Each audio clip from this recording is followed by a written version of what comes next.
Hello, everyone. Thank you for joining Foundry Live. Today's session will be about Katana 6 and the evolution of look development and lighting.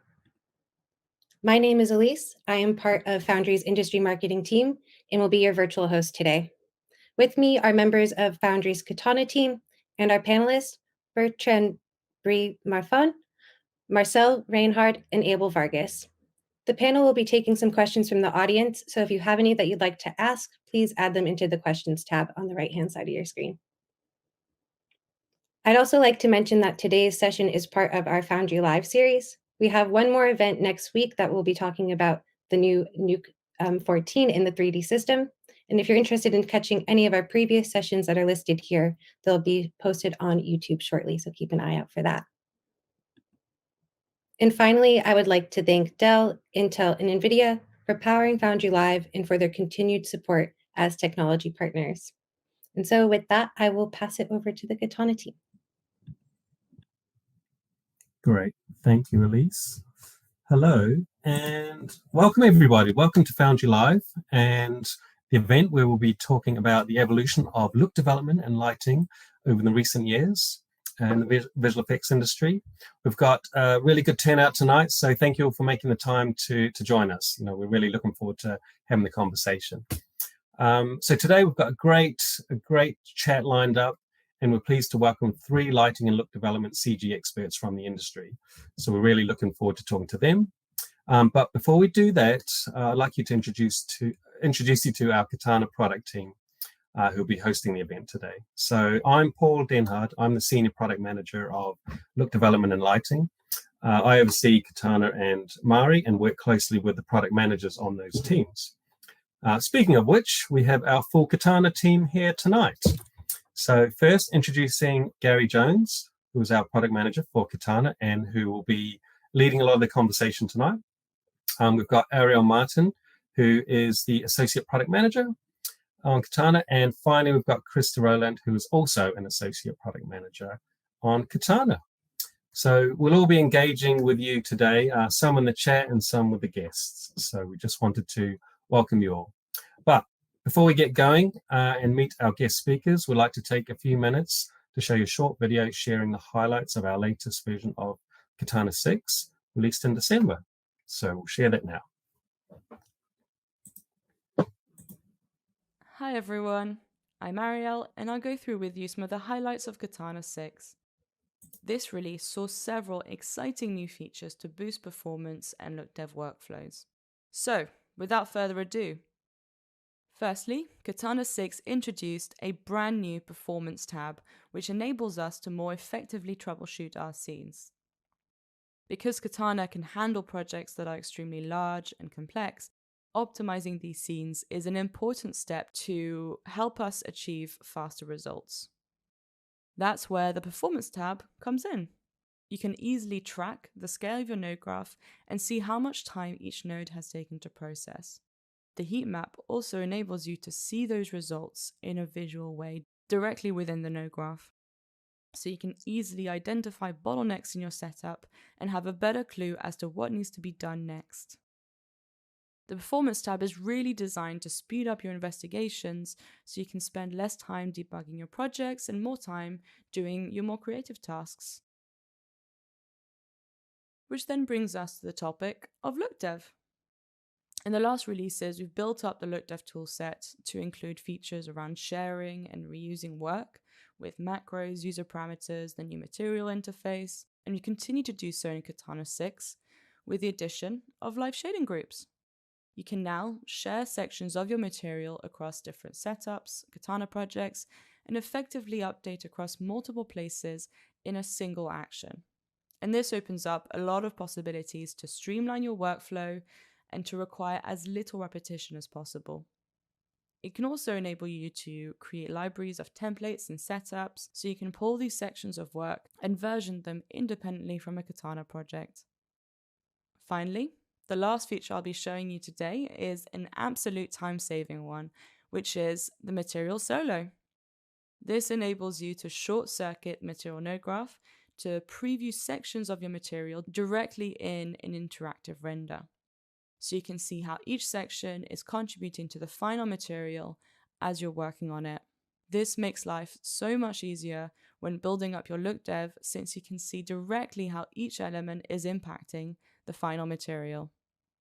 It also allows you to debug your materials, so if something doesn't look quite right, all you need to do is preview it, identify what's happening, and make any fixes required. Or, if you're working on a material that you haven't set up yourself, then the soloing tools can then help you identify which areas are doing what, so you can quickly see what to do next.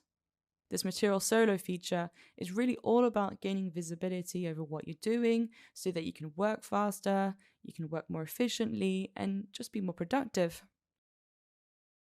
And these are the highlights for Katana 6. For more information on what's available in Katana, please visit our Learn page at learn.foundry.com/Katana, where you'll find documentation and tutorials. For the upcoming release, all I can share is that we focused our efforts on USD and continue to build on our look dev toolset, including a rehaul of our ramps. There's also going to be further performance improvements, so watch this space for further updates. Now, without further ado, I will pass over back to the team for a panel discussion with our amazing guests on the evolution of look dev and lighting.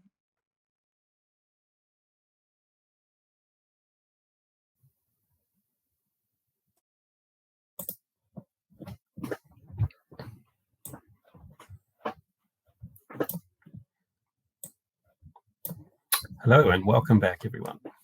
Okay, we're just getting our guests onto the stage. Great stuff, and on to the main event.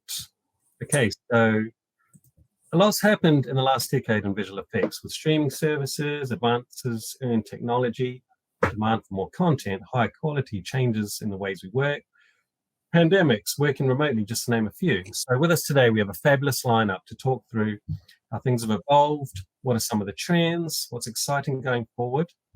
Before we get into that, let's introduce our guests. What I'll do is hand over to each of our guests to introduce themselves. So first up, Marcel, welcome. Thank you, Paul. So hello, everybody. I'm Marcel. I'm currently in the role of optimization and efficiency supervisor at Mikros Animation. For my curriculum, I started out actually in physics. So here on the left, I just can't stop putting one of those pictures. That's the graphics I started with actually, and then I thought, maybe I can do something a little bit more beautiful, and did the TD curriculum at Film Academy afterwards. And then started out working. So first in some small and medium-sized studios, and probably a bit more than 10 years now, I'm with Mikros, with some occasional side projects, which would be, some advertisement or some consulting, actually. So for the scope, I've worked in a bit in VFX, so that's mostly at Mill Film and TV at the time. And then mostly the animated shorts and features, with occasionally a bit of advertising as well. In terms of positions, I've worked as artist in texturing, surfacing, lighting, compositing, then also as TD in R&D and as a consultant for some little projects. Maybe it's actually worth mentioning, since we're going to touch on the pandemic. So I've been working remotely for I would say for the last 8 years, actually. I'm based in Greece, so that worked very well out with Mikros and the other studios as well. Thanks. Great. Thanks, Marcel. Over to you, Abel. Well, hello, everyone. Thanks for inviting and thanks for making these live sessions. I think they're very fruitful and it gets our minds working. So we're thinking about the industry. So it's good to be a part of it. I started in this industry as a photographer, cinematographer, and I guess I wasn't very good because I was really good with colors. And then I started being hired for color timing and then motion graphics. And then I'm here now as a CG supervisor at ANIMISM Studios. I have worked in many studios in the industry, as most of us do. And I was a full-time compositor for a while, a lighter for VFX, a lighter for animation. So I come with this artistic background and into this position that I am in today. And yeah, I'm excited for this talk, and thank you for the performance panel. That's very appreciated. And I'm always looking forward for the new updates on Katana, so I'm excited. Awesome. Thanks, Abel. Appreciate that. And over to Bertrand. Hello, everyone. I'm Bertrand, a CG soup at Imageworks. I've been at Imageworks for about 8 years. And as an artist, I spent my career either in look dev or lighting and comp for animated films. My career started about 20 years ago-ish in Montreal, and then I worked in Sydney, in London, and now in Vancouver. I've done both full CG films and visual effects. I come to this panel with the perspective of someone that works on, rather large studio with a lot of people, a lot of, specialized artists. So just so you know my perspective for the discussion. All right. Brilliant. Thank you very much. Thanks all for giving us a bit of a background, and over to the discussion. Great. So Gary will be leading a lot of the discussion. I'll be keeping an eye on questions and seeing if there's any, relevant questions that we can ease in. And, everyone, please engage, chat to us on the chat. We've got Krista and Ariel there who can talk to you. So yeah, Gary, do you want to sort of get things rolling? Cool. Thank you very much, Paul. We're really fortunate that I noticed that all three of you have a background that is across both animation and VFX. The first question I'd like to ask is actually going back, I think, even before 10 years. So if we think about the first season of Game of Thrones, I think one of the things that was particularly incredible about Game of Thrones, we don't need to talk about what happened later on in the series, but at least initially, what it really started to do was set the bar of what episodic television could actually be like. Kind of the bigger and bigger mass battles, the quality of the VFX, and kind of the sense of spectacle that we started getting on TV. How do you think that's kind of manifesting at your level, right, at the studio level? What's that bringing to you, whether it's in episodic kind of work, either VFX or animation, or at film level, how things have changed because of the bigger and bigger spectacle that's been coming over the last 10, 15 years? Who wants to start? I'm going to pick someone then. Okay, let's start with Abel. Abel, you've been on. I can do it. Let's start with Abel to ease everyone in gently. Yeah, so I mean, I've worked in different size studios, right? And right now, ANIMISM is specialized in creature work for VFX. So this is what we do, and we especially work in episodic. So we're definitely, it's definitely changed a lot. And I think there's always less time and more quality requirement, right? So I don't think that curve ever went down on what the clients want. I guess it's Game of Thrones inaugurated this whole industry boom that we're living now, where we can do high quality work in every level. And I think that for episodics, even for a small studio, clients do expect high quality. I think that, the work that we're doing now, it's an unannounced Apple TV show, but it's something that feature films 10 years ago would really want to have. And now we're doing that quality, like Ziva simulation, like all of that into a TV show, right? So, and it's only tools like Katana and node-based lighting that will really allow us to operate at this level and delivering at this quality. Because without these tools, there's definitely not enough people in the industry to craft individually without the optimizations that we can have. So definitely technology. Do you actually think that, Sorry, Bertrand. I just wanted to ask Abel do you think your studio would even have existed 10 years ago? Would there be a market for a studio that wants to specialize in something like creature effects? Because of now, the bar has to be so high, the quality has to be so big. You proportion this kind of work out, and you can specialize in something so specific. Oh,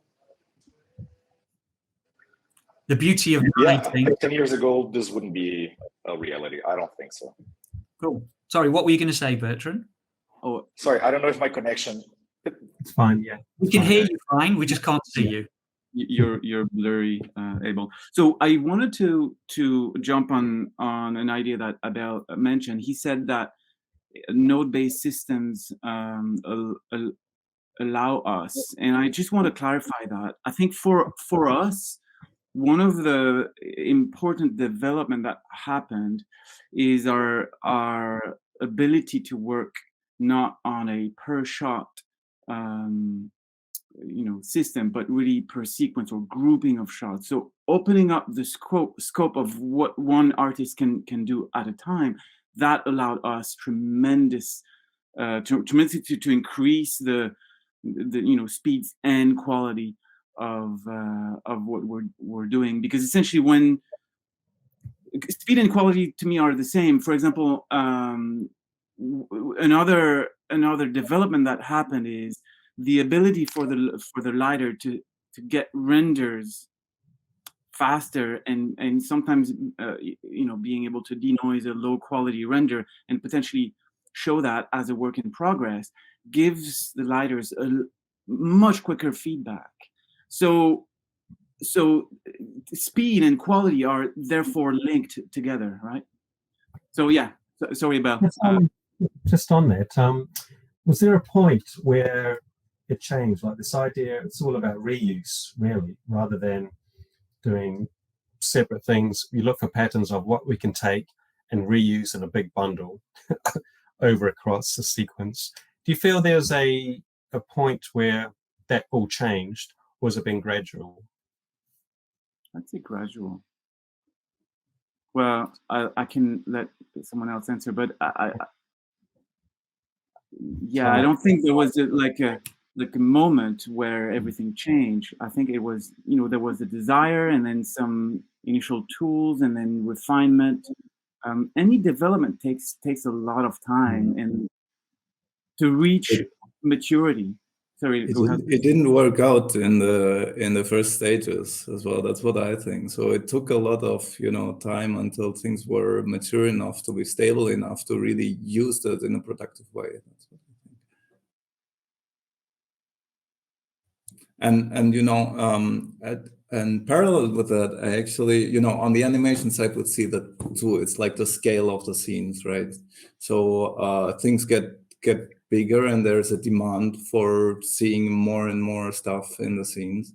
So I think that goes along because, with the evolving technology, that's something that just wasn't possible several years ago. So that's the main direction, I would say, bigger scenes, more spectacle, as you were saying. Of course, there's also feeling that there's a lot more demand. So especially, with TV and high quality TV productions. So, we can actually, run several projects now in parallel where, a cinema production would take more time and would usually run, not many productions would run in parallel. I guess one of the other things that has changed over, particularly as Paul mentioned, over the last 3-4 years, is the demand from the streaming companies. So there's definitely been a requirement for more and more content, and that was probably a little bit difficult during the pandemic to generate at least the live action version of it. So it must have been a real boom for animation, because you don't need to have people on a set at that point, which kind of brings us on to another area that we can think about, which is around changes in the animation industry. It feels like we've really had a boom recently.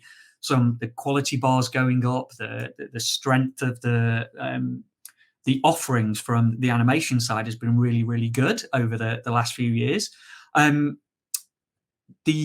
One of the things that I've also noticed is more and more of animation films are getting their own TV series, and I think there's an interesting requirement there for quality that has to almost match or actually match what they're used to in seeing in the film. And I think, Marcel, you and Mikros, not you personally, but Mikros have been responsible for looking after one of those beloved IPs that I know I've kind of grown up with. I say grown up with, I was probably in my 20s or 30s when it first came out.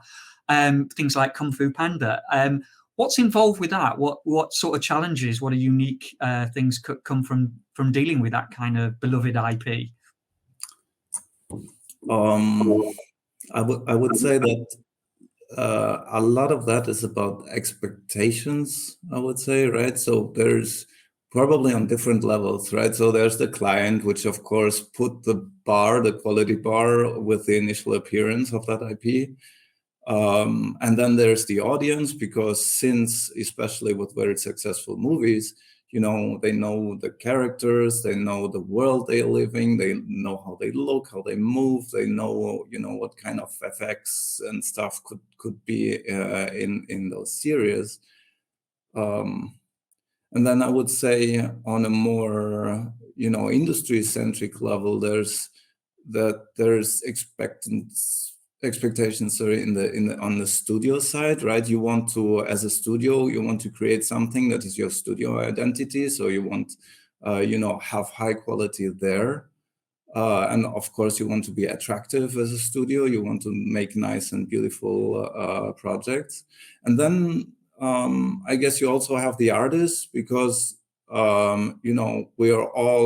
we're all proud of, or we want to be proud of the things that we're working on, right? So if you're working on something that you like and that is nice, it's just natural, that you're happier and more motivated and you like what you're doing. And, to satisfy all this, I guess there's this question about the lower budget, because budget is normally lower, right, on the episodic afterwards. And we still want to maintain, maximum quality. So part of that is definitely handling those expectations. Can we actually go that high up, right? And sometimes it might just not be possible, right? And since you need to match everything that was done on a very big project. But the other side, I guess, it's about scalability inside the company. Actually, even, at the feature film side of Mikros, you can see that we've done movies that were at very different levels of budget already. And I think key to this is that we can scale in any direction, which means, with a big budget, you can scale higher in terms of, the pipeline can scale, the scene complexities can scale, the teams can scale. And the same thing goes the other way around. So with lower budget, you can also scale down. But that doesn't mean, of course, that you won't have everything that the big movies don't have. On the contrary, you actually need to scale low, but while still applying the same knowledge that you have from the other shows, and just tailoring everything, all the tools around what the show actually needs.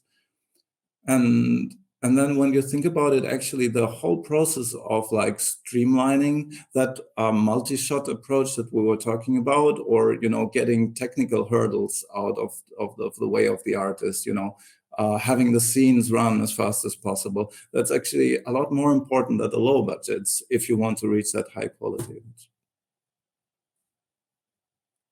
Yeah, it's a good point, because I think one of the things that you also tackle there is just the sheer volume, because if you're doing 10 or 20 episodes in a season of 25 minutes, as opposed to, say, a 90-minute feature film, you're just having to actually produce so much content, and probably what is a fraction of the budget of the film. So yeah, Speaking from someone who's seen it, you did remarkably well to be able to get something that at least holds up well, maybe against, say, the first Kung Fu Panda, because of course, as they've produced the different versions of it, they've constantly raised the bar as well. So yeah, it looks really fantastic.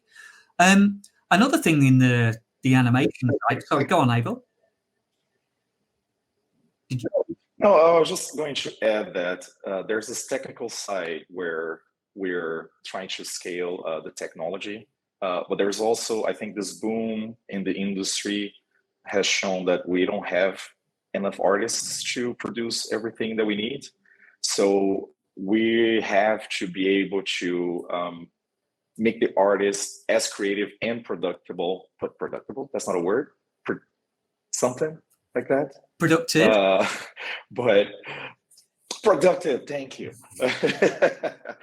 But it's so we have to be a lot more productive in the sense that one artist has to be able to take a bigger chunk of work and still make it beautiful, right? So I think like in this last show, I lit like 120 shots myself. And if it wasn't a node-based system, we wouldn't deliver, one. And the second thing is that I wouldn't be able to maintain quality and consistency between shots. So now we have this new reality, which I think it's very nice to be able to hold all of that, have the ownership through more of the show.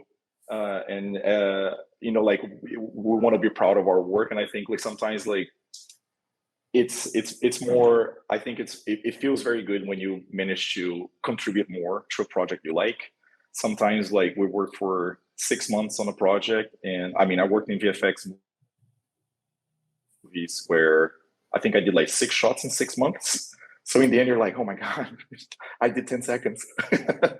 But as we get more like better tools to support us, we can actually make everyone produce more. And I think keeping that high quality bar. Yes, probably in a smaller budget show of a episodic animation, one lighter could probably be responsible for 10% of the entire thing if you've only got 10 artists working on it, which I think is probably something you don't get, like you say, in the big, large VFX heavy films. It's like that was my shot. And then you 20 minutes later, oh, that was my shot. And then, you know, you can have real like sporadic bits of it, but maybe not have quite the same level of ownership over the whole thing, which is a really good point and a nice thing that comes out of that people don't think about when they're maybe working on a smaller budget where they might actually be working on 120 shots or more out of a single template or something like that. So yeah, that's a really nice point. Anything else on that side? I have, or should we move on? Cool. I was just thinking then, Abel, when you mentioned 6 shots in 6 months, depends on the shot, because some opening sequences, I remember Jungle Book, the first shot was like 1.5 minutes long or something. I remember that one. Yeah.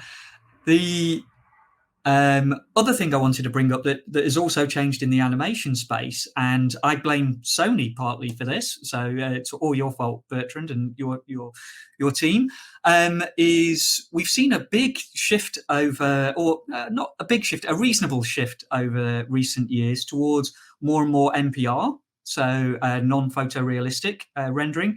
Obviously, Spider-Verse has been a big tentpole production that's been in that space recently. I know that a number of you have actually dabbled in that space as well. So what do you think how has that kind of changed the landscape a bit? What's different about an NPR show as opposed to something else? I think to me, the bigger change is that when you do something that should not feel CG, but should feel, sort of like hand animated, it requires so much per shot refinement to lose the CG-ness, right? We're constantly fighting to lose the CG-ness, and that we're back to a production where there's a lot of per shot refinement. You see what I mean? So everything that we worked on in the past to be able to work in larger groups, at the moment, we're sort of back to square one, because you have to have an artistic sense to fine tune. So not only that, but it requires as well a lot more of an integrated workflow between different departments. I'm thinking mostly about like comp, for example, but even if you do the look dever will have to take comp into account, because the look of one's asset will be defined all the way back to comp. And you can have, part of the look, you can have lines that are drawn by animation. So you have to see the whole pipeline, as opposed to one department after another. So it's a shift. It's a massive shift in the production process, and it's slower, definitely, than a traditional, animated or visual effects film. Do I assume, and I kind of know this, but just to make sure that everyone else knows this, are your lighters also your compers for your for something like Spider-Verse when you're doing NPR? Yeah, absolutely. So the people doing the shots, well, so we have compers that do only shot, only comp, but we couldn't have only compers. I mean, the artists are not just available, so the majority of lighters do comp. But that's traditional. I in most animation studios I've been, the lighters do the comp mostly. There is sometimes there's a few compers to help here and there. For a non-photorealistic, that's more the case. There's probably more comp-only artists, but there's definitely lighters that do the comp. And when we hire for such position, we want to make sure that the lighter has sufficient comping skills, because it's not for the inexperienced. These comps are complex and heavy. Yeah. That's probably a good one for any students we have in the audience. If you want to work on something like Spider-Verse, up both your look dev, lighting, and comping skills before you start applying for something like that. Because, yeah, it's not just one or the other. It's a bit of all three. Marcel, what about yourselves? I don't know. You see, I actually think, NPR by itself is not really new, right? But I guess, we all see that its application has kind of reached a new level there. And for me, it's really great that, those styles are now appreciated by a very wide audience, because like this, for us, it's like more that we have another tool now that we need, or that we can use in our projects, of course, as an artistic expression. And then it's a big challenge, because we also have to master that, right? So what's very important, again, is, this adaptability of a studio, of a pipeline, something like that, because you would still want to reuse things that you have built for other shows. So on the studio level, but also I think, on the artist side, somebody that, was learning in the past years of doing, photorealistic look dev, should maybe now look at those things and, try to understand how this stylized shading actually work and how you can experiment with it. So, and at the same time, and that's why I'm thinking that this possibility to adapt is actually very important. I don't think that the traditional CG look will just disappear, right? We'll see definitely more projects like this.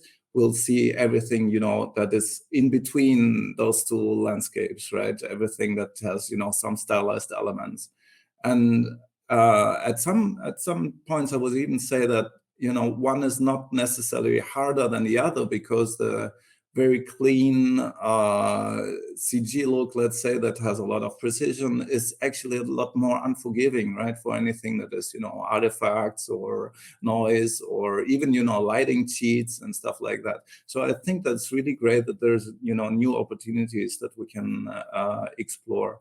And definitely there's a high demand of this from clients right now. which, you know, might even out in the future, or, you know, we'll see some trends. Those two will just exist in parallel, I guess.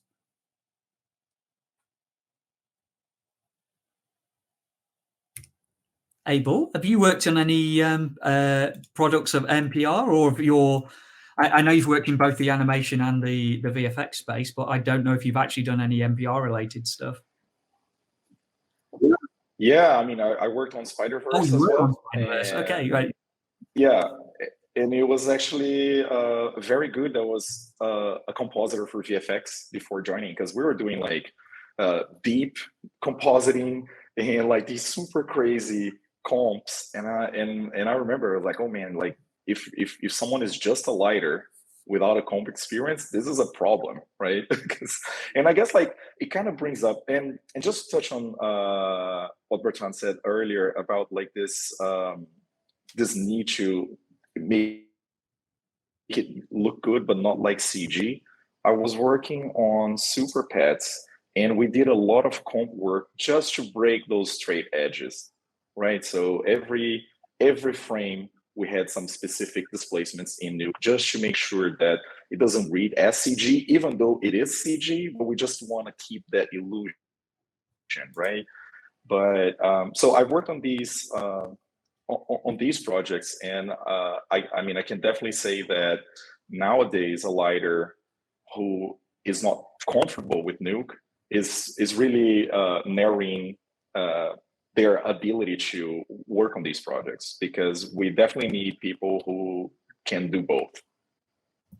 Do you think that there's shameless plug, but things like the Katana to Nuke bridge that came in Katana 5 is going to make things like this easier by bridging the gap and making it easier to have things as you're lighting them, to be able to play with them inside Nuke directly? Do you think that will help and make projects like this easier?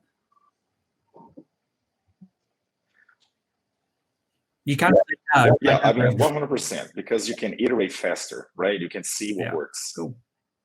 You can see how far you need to go in lighting as well, right? So there's this point where you can say that, you know, I can push my lighting job up to a certain level. Part of that is going to be covered in comp, actually, right? There's I'm going to draw lines over that and stuff. So you have a lot more of an understanding, like how detailed you need to work already in lighting, right? And there also, I think that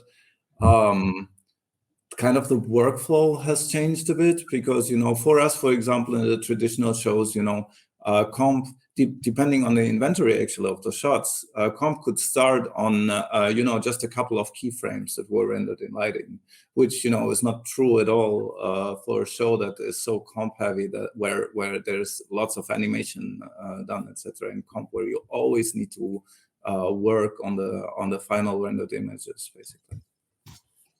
Cool. Well, I was just going to go on, Paul. That's okay. Just jumping in sort of, you know, midway through the conversation, and just sort of to the audience, you know, thanks for your questions. If you've got any questions for the panel, do put them in the question. We've had a number about Katana, but yeah, do put forward any for the panel, and we can sort of bring those in during the conversation or in the Q&A at the end. Thanks. I think we've covered MPR. One of the things that I think has been around for a long time, maybe a lot of people obviously know if they've ever sat there and watched the credits at the end of a show, is just how many different studios may end up working on a project. I assume at some point you've all worked on a project which has had multi-studio kind of collaboration. I wondered if, with things like the scales of projects and the way things are working right now, if there's been any changes, or if it's pretty much the same as it was, you know, over 10 years ago to now, in terms of the way that studios are working together to deliver on the same project. Anyone want to jump in on that one? Go on, Abel. I'll jump in just because I just finished a project with multiple studios, so it's very fresh. But I can say, like, from my experience, it's been the same. I haven't seen a lot of improvement. I've seen a lot of improvement with like asset migration between, especially with USD. I guess USD is like the big deal. But for us working in multiple studios, we're like trying to match versions of everything, and then how do we transfer assets for each different pipeline? And in the case of ANIMISM, we work with Gaffer, and the other studio work with Maya. And so we couldn't share look dev at all. We couldn't share lighting setups. So it's still a challenge, I think. And I don't think we were working a lot differently before. So this intra-studio workflow hasn't really improved. But I mean, we make it work, but could be smoother. And I'm hoping USD will solve more of those problems, especially carrying lighting and look dev. That'd be, I mean, already carries light, like, but look dev, and just be able to, I mean, for my personal dream is to be able to have an artist that builds a look dev in Maya and just have that show up in Katana nicely connected. But I guess like that takes like a whole industry of effort. I don't know how that will solve. But I guess Foundry will know better than me. Has anyone else worked on any? Go on, Bertrand. You look like you're gonna. Yeah, I was about to say. So, not personally, I haven't worked in VFX in a few years, so I can't say for sure. But of course, I'm speaking with other CG soups, and yeah, the demand is definitely growing to share. What I want to bounce back is USD is amazing to share assets, but sometimes the look dev of a complex character involves some Houdini simulations, right? Your character can be made out of a storm or lightning or whatever. So this implies sharing Houdini files, but sometimes a Houdini system in a studio is, interlinked with some proprietary tools and all sorts of environments, which makes it extremely hard to share, not only for technical reasons, but sometimes as well for intellectual property reasons. So, like Abel says, it's an ongoing battle. It's not an easy thing to share across different studios. Are you? Go on, Marcel.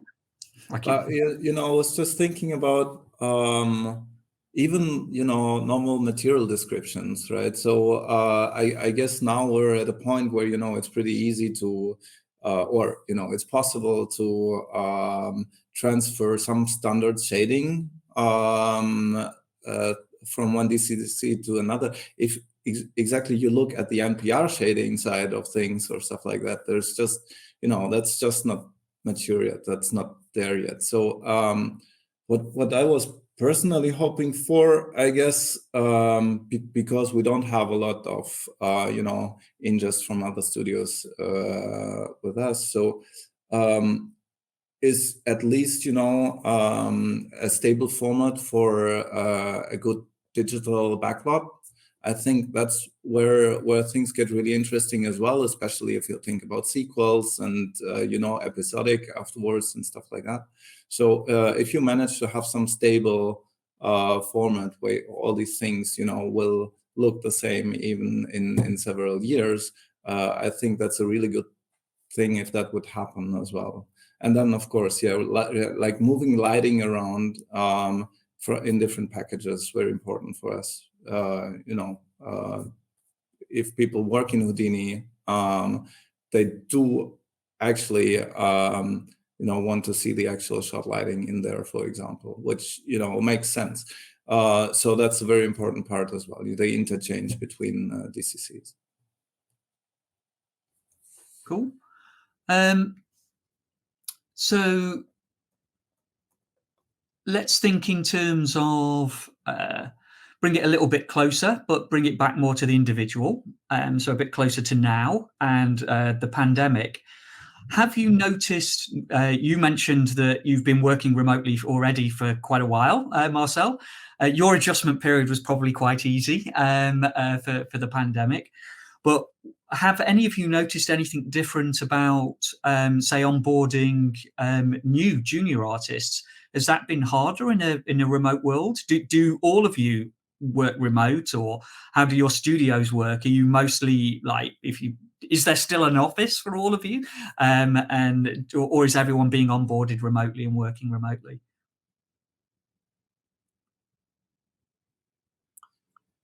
All right, I'll start with an answer. So with Imageworks, before the pandemic, we already had 2 locations, Vancouver and Culver City or Los Angeles.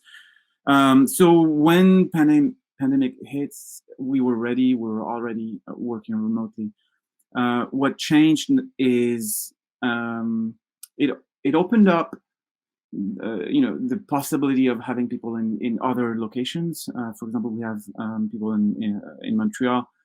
So what changed is we have offices, and we definitely want to offer a presence in the office for the new starters, for anyone that can't stay home, because we don't want to be a fully remote studio. We want to have, and it's part of studio culture and community. But it's difficult to do with everybody equally. Say you organize lunch team with your I'm in Vancouver, so but then what happens with the people in Montreal or LA? So and the time zones, before we were in a single time zone, it was easy, but now in your daily life you have to make sure the persons that connect before you will have the work or feedback in advance, etc. Yeah, that's my thoughts.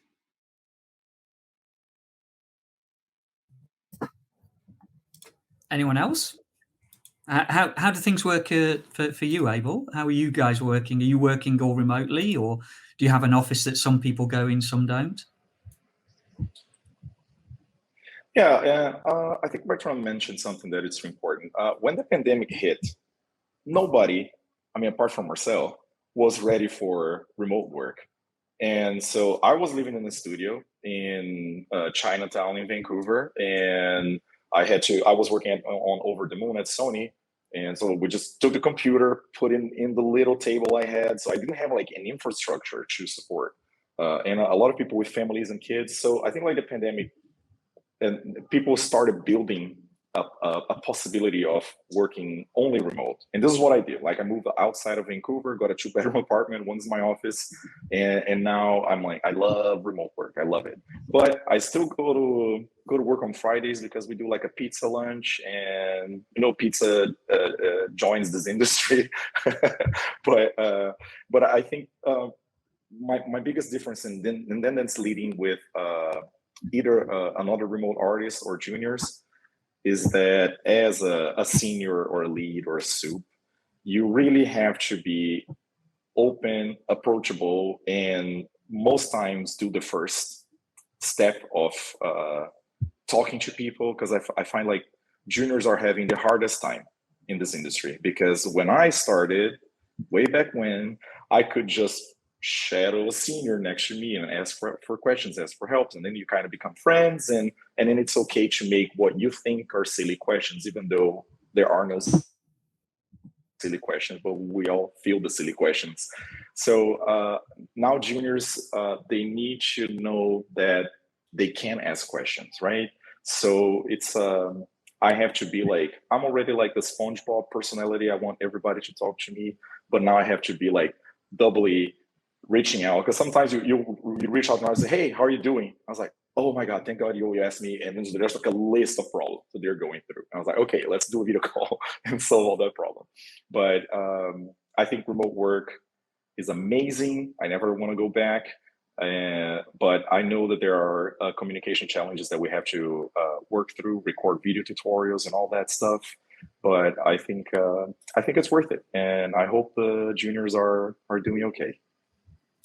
Yeah, I think that's the thing that I've noticed in talking to some clients is that tap on the shoulder experience is gone. The person next to you that you sit next to that is oh, I've just forgot how to do this, or I'm sure there must be an easy workflow for this, but I don't know what it is. And too many is like sitting there in silence, or they don't have that rapport with someone where they can just feel like they're bothering someone. It feels like a bigger thing to do it remotely.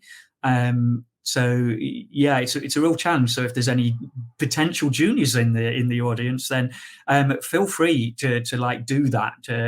Your seniors will thank you for that, because it's really important to all of us, I think, that juniors become mid, that become senior, that can take some of that responsibility and then start mentoring others as well, because hopefully those juniors will be the seniors of tomorrow. I know it sounds like a cliche, and it's a little bit, but we all want that, right? We all want the thing to be successful and to move forward. So if you are a junior, you are just getting started, or you're a senior and you hadn't really thought of it like that, it should be on all of us to try and uplift juniors to mids and to seniors, because that will take workload off all of us, I think, moving forward for sure.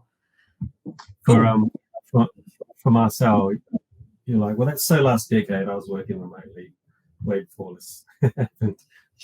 It's interesting. It's interesting because of the pandemic how it shifted the remote work, because before then it seemed, due to the IP, it seemed almost inconceivable to be able to work that way due to the high volumes of data and, you know, working on film. It was just, everything was locked down in networks.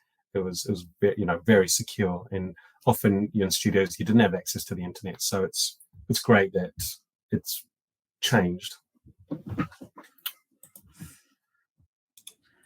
We're getting a little bit short on time. Still, sorry, Gail, but still, I think, you know, there's a great responsibility for the seniors to check in very, very often, and, you know, to be careful about what's happening. You know, I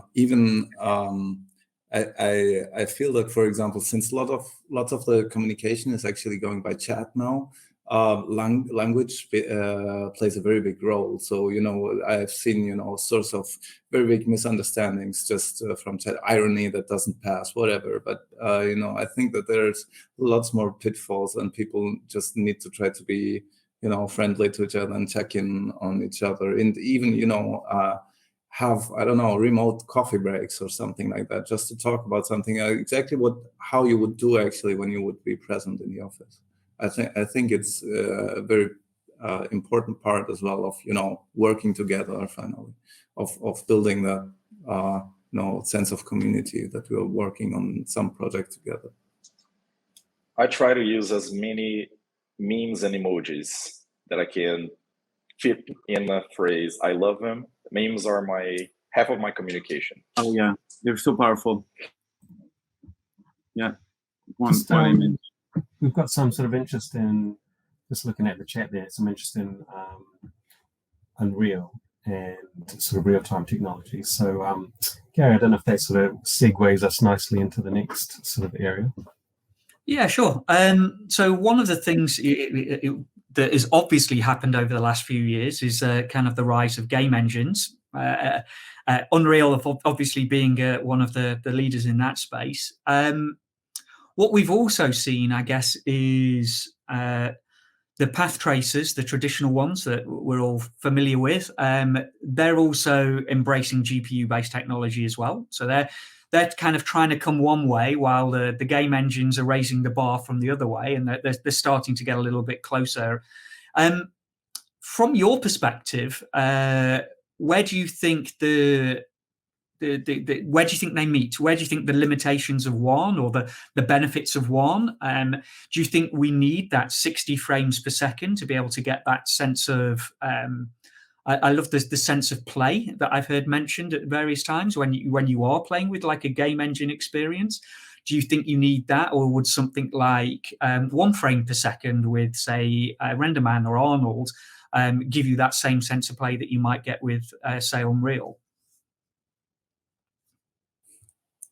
I actually think that there's, you know, an immediate benefit for some specific departments. So if you think of anything like, you know, layout or set dressing or something like that, that would definitely benefit from, you know, immediate real-time feedback. I'm not 100% sure that, you know, that would apply for look dev as well. especially, but that's something that I didn't really look into, but some questions come up. Those 60 frames, after all, they are after the project is built and everything is pre-processed and uploaded to the GPU. So what happens when you start look deving and recompiling shaders, or shaders need to be recompiled because you change the networks and you change textures and stuff like that. So I don't really know where those 60 FPS will really go. But for anything that's layout and address, I see immediate gain from using that. Cool. I agree with that. I think it makes sense in some plays, but not necessarily others. And also one aspect that seems to be a little bit immature still is the cross DCCs, for example, exporting USD from. Imagine that you don't want to have a full Unreal Engine pipeline. You just wanted to, say, for example, use it in layout and set dressing, for example, like Marcel suggested. Then you need to bring assets in and out easily. Seems like it's not fully there yet. I know it's being worked on, but it's still a little bit immature in that sense. But it does open up the question, like, for example, could lighting start way earlier, or could we include some effects as early as layout, for example? So it does open up questions. I personally don't have a better answer than what Marcel was saying, is that for the way I see it is not one tool for all departments. It's probably beneficial in some areas. Well, animation, for example, they have to see stuff as real time as possible. But is it in the context of Unreal? Maybe at the moment it's not even in question, because their rigging system is not on par with the offline tools. So it's a little bit immature still. Like in 5 years, it's probably going to be opened up a lot more. But right now, we're choosing where to implement it and figuring out how to get data in and out. Cool. We're getting a little bit short on time. I did want us to touch on machine learning, but maybe we can do that for another time. Maybe there'll be an evolution of look, dev, and lighting part 2. So just to round off, maybe just a quick sentence from all of you. We've talked an awful lot about what has changed over the last 10 years. Give me one sentence on what hasn't changed over the last 10 years for you. Look, maybe you wish did. Bertrand, let's start with you, because you're still unmuted. Right. So one thing comes to mind is a lot change in getting better speed in the renders, right? Getting that sort of feedback. But I think where we lose a little bit of time is we discussed before that our scenes are gigantic with a lot of stuff. When a lighter starts in a new sequence or a new shot, and they need to get familiar with the hierarchy and with the 3D scenes and know where things are and how things are named. To me, and right now you can't expand everything and display everything and then see your lights in there. That is very slow. If you want to create your bookmarks or pins, it takes a little bit of time, right? So that is an area which I don't feel has evolved, not in the past few years. That's my sentence. Cool. Challenge accepted, though, but good. Thank you, Bertrand. Abel, what one thing do you think hasn't changed over the last 10 years? One sentence.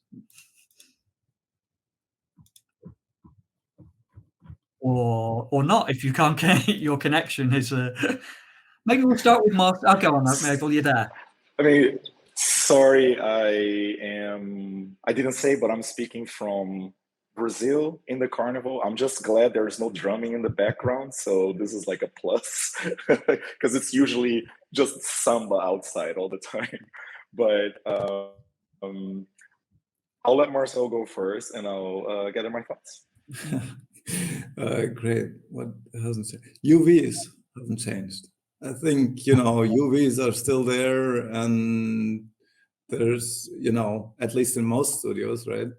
And I think it would be great to get rid of them at some point and get rid of UV layout. And that's not your particular field of expertise, but that's definitely something that hasn't changed, I think, and that's sticking.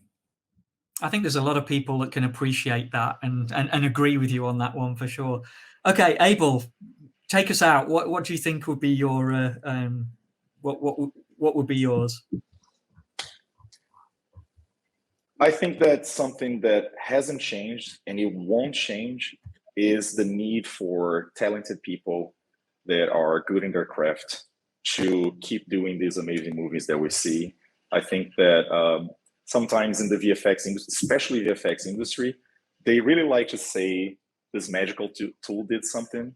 DNEG does that a lot, dissing on them, but it turns out the technology is usually just a lot of labor and artists working overtime to deliver amazing images, right? So I think this will never change, and I hope that, as you said before, we can foster a good environment that juniors turn into mids and turns into seniors, and they stick in the industry because we work with something that we love. So it's good to share that with more people like-minded. Nobody is working in this field because they're like a third generation VFX, maybe in the future, but it's not like a lawyer. No one's family is making anyone work in animation. So I think that we'll keep relying on great humans to do great work. I think that's a fantastic way to finish. Thank you. Brilliant. Yeah, totally agreed. And thank you, everyone. We've gone a little bit over time, but I think it showed that we could easily talk probably for another hour, if not more. Great conversation. Thank you all for coming. Just before we round it out, there's an opportunity if either of you want to just talk briefly about any hiring opportunities. I think we do have a slide for Mikros that we can show. Yep. Marcel, do you want to just talk about that briefly? Yes, so we are hiring at the moment in several projects. So that's the 3 feature film projects we're hiring. They are mostly in shot work now, so everything interesting there is from effects to lighting to comp. Also, juniors as well as even leads, I would say. And then there's that long form series, which is Charlie and the Chocolate Factory, that is still in asset stage. So there it's basically through all the positions that we're hiring. The process is there on the 3rd slide as well. That a very easy process. You'll find all the opportunities there in the website, and then just click on the button and fill your data, basically. Brilliant. Thank you very much. Bertrand, Abel, anything you want to sort of add on that area? So for Imageworks, I don't know the exact projects we're hiring for.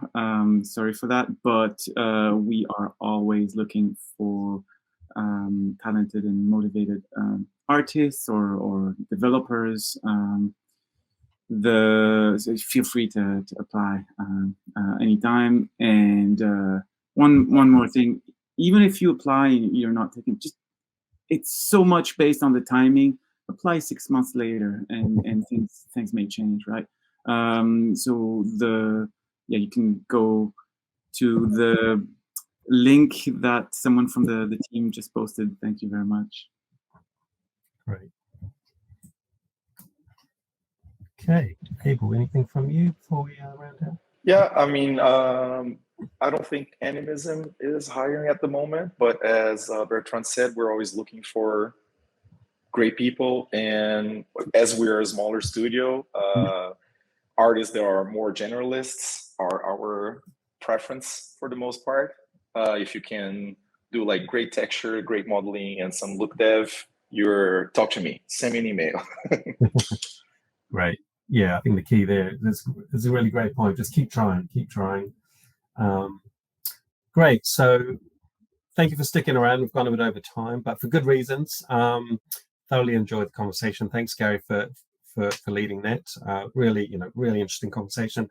Thank you, Marcel, Abel, and Bertrand for joining us. Really appreciate your time. Really great to sort of talk about all of those trends. It's been excellent. And thank you all for coming. And great, thank you. And have a good evening, good afternoon, and we will see you next time. Take care.